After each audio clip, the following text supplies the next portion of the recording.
Hello everyone, आप सभी का स्वागत है हमारे चैनल पर। तो इस वीडियो में आज हम यूजीसी नेट का सोशियोलॉजी सिलेबस डिस्कस करेंगे, जिसमें आपको सारे सिलेबस के बारे में पूरी जानकारी मिलेगी, तभी आप अपनी प्रिपरेशन अच्छी से कर पाएंगे। तो चलिए अब शुरू करते हैं अपनी वीडियो। तो जैसे कि आप देख सकते हैं, ये यूजीसी की तरफ से दिया गया है, university grant commission net bureau net syllabus है ये सोशियोलॉजी का, ठीक है। और एक और बात, सोशियोलॉजी का कोड भी देखें आप, 5 है। तो टोटल सोशियोलॉजी के हमारा जो सब्जेक्ट है नेट में 10 यूनिट्स कवर होती हैं। कितनी? 10 यूनिट्स। और 10 की 10 में से ही क्वेश्चन पूछे जाते हैं। इनमें से मैं आपको इम्पॉर्टेंट 1 मार्क करूँगी, जो कि आपको बिल्कुल से पढ़ के जाना है, जिसमें से हमेशा कोई ना कोई क्वेश्चन पूछा ही जाता है। तो आप साथ में वो भी देखें और पूरा सिलेबस अच्छे से देखें। जिसने देख लिया है वो अगर चाहें तो देखें, वरना आपके पास अगर सिलेबस है तो ये बहुत ही अच्छी बात है। तो चलिए अब स्टार्ट करते हैं। तो हमारी जो यूनिट फर्स्ट है, ठीक है, हमारी जो यूनिट फर्स्ट है वो रिलेटेड है टू सोशियोलॉजिकल थ्योरी, ठीक है। सोशियोलॉजिकल थ्योरी से रिलेटेड है। इसके अंदर कुछ सब पार्ट आते हैं, हम वो भी देख लेते हैं। जैसे कि पहले हम पढ़ेंगे क्लासिकल सोशियोलॉजिकल ट्रेडिशंस, जिसमें हमारे क्लासिकल 3 थिंकर्स के बारे में बताया गया है, Emile Durkheim, Max Weber, Karl Marx. तो ये तीनों तो आपको बिल्कुल भी नहीं छोड़ने हैं। इन तीनों को आपको बिल्कुल से पढ़ के जाना ही है, इनको कंप्लीट पढ़ना है। नेक्स्ट है स्ट्रक्चर फंक्शनलिज्म एंड स्ट्रक्चरलिज्म में हमारे मेलिनोवस्की हैं, ब्राउन है, पार्सन्स, मार्टिन, स्ट्रॉस। ये भी इंपॉर्टेंट रहेंगे। इनमें से जैसे कि आप स्ट्रॉस पढ़ के जाएँ, मेलिनोवस्की पढ़ के जाएँ, इस तरीके से आप ये पढ़ सकते हैं। आगे हमारे हर्मेनेटिक एंड इंटरप्रिटेटिव ट्रेडिशंस में कुछ थिंकर्स कवर हो रहे हैं, जैसे मीड है, मेनहाइम है, सूट्स, गारफिंकल, गॉफमैन और क्लिफोर्ड गिट्स। ये भी बहुत इंपॉर्टेंट है, इसमें से कोई ना कोई प्रश्न ज़रूर पूछा जाता है। यूनिट फर्स्ट तो सबसे ज़्यादा इंपॉर्टेंट है, ये आप ध्यान रखिएगा। मोस्टली क्वेश्चन यूनिट फर्स्ट में से आते हैं। पोस्ट मॉडर्निज्म, पोस्ट स्ट्रक्चरलिज्म और पोस्ट कॉलोनियलिज्म, इसमें ये सारे हमारे हो गए Edward Said, Pierre Bourdieu, Michel Foucault, Jurgen Habermas, Anthony Giddens, Manuel Castells. ये सारे के सारे आपको पढ़ने पड़ते हैं, ठीक है। इंडियन थिंकर्स भी दिए गए हैं। यूनिट फर्स्ट की अभी बात हो रही है, इसमें इंडियन थिंकर्स कौन कौन से हम देख लेते हैं। एम के गांधी, ज़्यादा नहीं पढ़ना, मेन पढ़ के जाए। B R Ambedkar, Radha Kamal Mukherjee, G S Ghurye important हैं, एम एस श्रीनिवास भी इम्पॉर्टेंट हैं, इरावती कर्वे भी इम्पॉर्टेंट है। तो ये आपको पढ़ना ही पढ़ना पड़ेगा। यूनिट सेकेंड, ये भी बहुत इंपॉर्टेंट आ जाती है हमारी रिसर्च मैथडोलॉजी एंड मैथड्स से। इसमें आपको क्या पढ़ना है, आपको अपने बेसिक्स क्लियर करके जाने हैं, जिसमें से आप सबसे पहले पढ़ेंगे social reality, conceptualizing social reality, जिसमें हमारी फिलॉसफी ऑफ साइंस आएगा, scientific methods, epistemology, hermeneutic traditions, objectivity, reflexivity, ethics and politics. Second इसी का सब पार्ट है फॉर्मुलेटिंग रिसर्च डिज़ाइन। तो सबसे पहले रिसर्च डिज़ाइंस के जो कुछ स्टेप्स होते हैं वो आपको क्लियर होने चाहिए, स्टेप्स ज़रूर पढ़ने हैं इसमें।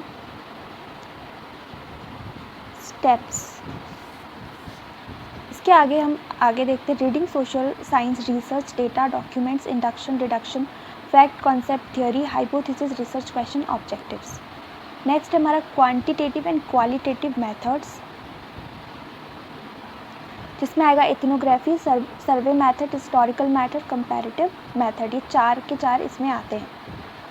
नेक्स्ट है टेक्निक्स। टेक्निक्स में आपको सैम्पलिंग अच्छे से पढ़ना है, इसके पार्ट्स, क्वेश्चनेयर हो गया, ऑब्जर्वेशन, इंटरव्यू, ये सारी चीज़ें हमारी टेक्निक्स में आती हैं। यूनिट थर्ड जो है, unit third basic concepts and institution, जिसमें सबसे पहले आएगा सोशियोलॉजिकल कॉन्सेप्ट्स।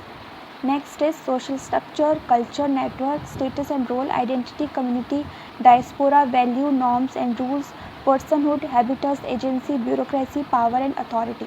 इसमें जो इम्पॉर्टेंट हैं सारे हैं, बट सबसे ज़्यादा इम्पॉर्टेंट हो जाता है हमारा status, role, social structure, culture, norms और ब्यूरोक्रेसी।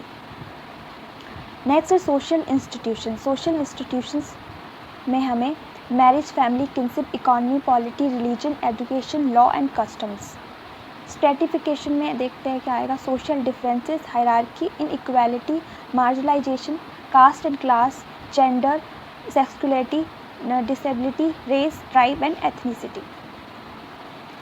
इसी का सब पार्ट है सोशल चेंज एंड प्रोसेस, जिसमें आएगा evolution, diffusion, modernisation, development, social transformation, globalisation, social mobility. Next unit is 4, rural and urban transformation, जिसमें आपको पढ़ना होता है रूरल एंड पीजेंट सोसाइटी के बारे में, caste tribe settlements, agrarian social structures, emergent class relations, land ownerships, agrarian relationships, decline of agrarian economy, dedigitalization, migration, agrarian unrest and peasant movements, changing inter community relations and violence. तो ये सारे हमारे unit 4 के first part में आता है। Second part में हम अर्बन सोसाइटी के बारे में पढ़ते हैं, जिसमें अर्बेनिज्म, अर्बैनिटी, अर्बनाइजेशन आता है, town city, mega city, industry, service, business, neighbourhood, slums and ethnic enclaves, middle class and gated community, urban movements and violence. तो ये हमारे 4 यूनिट्स थे। नेक्स्ट हमारी यूनिट 5, जिसमें हम पढ़ते हैं state politics and development. First इसमें पॉलिटिकल प्रोसेस जो कि इंडिया की है, सिर्फ हमें वही पढ़नी है। Tribe, nation state, border, bureaucracy, governments and development, public policy, health, education, livelihoods, political culture, grass root democracy, law and society, gender and development, corruptions, role of international development organization. इसका next sub part है social movement and protest, जिसमें हम political factions, pressure groups important है, movement based on caste, ethnicity, ideology, gender, disability, religion and region, civil society and citizenships. Next is NGOs और leaderships, reservation and politics. अब next unit आ जाती है हमारी unit 6, जिसमें हम इकोनॉमी एंड सोसाइटी के बारे में पढ़ते हैं। इसमें exchange, gift, capital, labour and market, mode of production, debates, property and property relations, state and market, welfareism, neoliberalism, modes of economic development, poverty and exclusion, factory and industry system, they all are important. Next is इसी में आता है हमारा changing nature of labor relations, gender and labor process, business and family, digital economy, e-commerce, global business and corporates, tourism and consumptions। तो ये economy और society वाली थी हमारी 6th यूनिट। नेक्स्ट यूनिट है हमारी 7th, that is environment and society. अब देख लेते हैं इसमें क्या क्वेश्चंस आते हैं, किस तरीके का सिलेबस बनता है इसमें। तो हमें सोशल और कल्चरल इकोलॉजी पढ़नी है, टेक्नोलॉजिकल चेंज, एग्रीकल्चर, बायोडाइवर्सिटी पढ़नी होती, indigenous knowledge systems and ethnomedicines.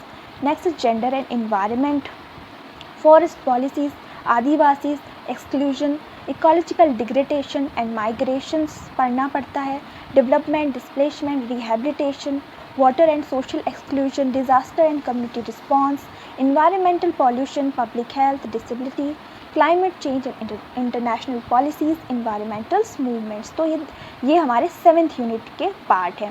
Next हमारी यूनिट है बहुत ही important, family, marriage and kinship. ये भी आपको बिल्कुल नहीं छोड़नी है यूनिट।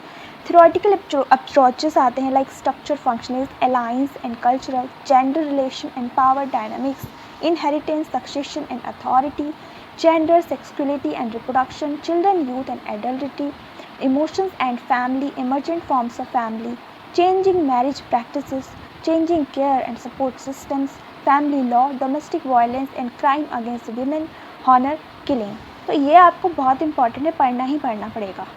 नेक्स्ट है यूनिट 9, जिसमें हमें साइंस, टेक्नोलॉजी एंड सोसाइटी के बारे में पढ़ना होता है, जिसमें हम पढ़ते हैं history of technological development, changing notions of time and space, flaws and boundaries।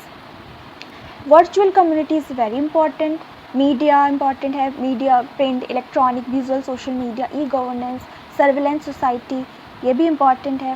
Technology, emerging political process, state policy, digital divide and inclusion, technology and changing family relations, technology and changing health system, food technology and cyber crimes. तो ये थी हमारी unit 9 and हमारी last unit है unit 10, जिसमें हमें पढ़ना होता है कल्चर एंड सिंबॉलिक ट्रांसफॉर्मेशन के बारे में। फर्स्ट हम इसमें पढ़ते हैं signs and symbols, ritual, beliefs and practices, changing material culture, moral economy, education, formal and informal, religious organization, piety and spirituality, commodification of rituals, communalism and secularism, cultural identity, mobilization, culture and politics, gender, body and culture, art and aesthetics, ethics and morality, sports and culture, pilgrimage and religious tourism, religion and economy, culture and environment और new religious movement। तो आप देख सकते होगे काफ़ी बड़ा syllabus होता है नेट का, बट आप इसे क्या करें, डिवाइड कर लीजिए। 10 यूनिट्स है हमारी, डिवाइड करके पढ़िए और हर एक जो भी ये सब पार्ट्स आते हैं एक यूनिट में, हर एक चीज़ आपको पता होनी चाहिए, तभी आप नेट का एग्ज़ाम देने जाएँ। जो बहुत ही ज़्यादा इंपॉर्टेंट है जैसे यूनिट 1, उसमें से तो कुछ नहीं छोड़ना है। यूनिट 3 हो गई, ये कुछ ऐसी यूनिट्स हैं जिसमें से ज़रूर क्वेश्चंस ज़्यादा मिलते हैं। मिलते तो सब में से हैं, पर अगर मोस्टली मैं बोलूँ तो यूनिट 1 से ज़्यादातर क्वेश्चन, कम से कम 15 से 20 क्वेश्चंस यूनिट 1 से ही पूछे जाते हैं। तो काफ़ी ज़्यादा क्वेश्चन आपके बन जाएंगे यूनिट 1 से, तो आपको पूरी की पूरी प्रिपरेशन अपनी करनी है।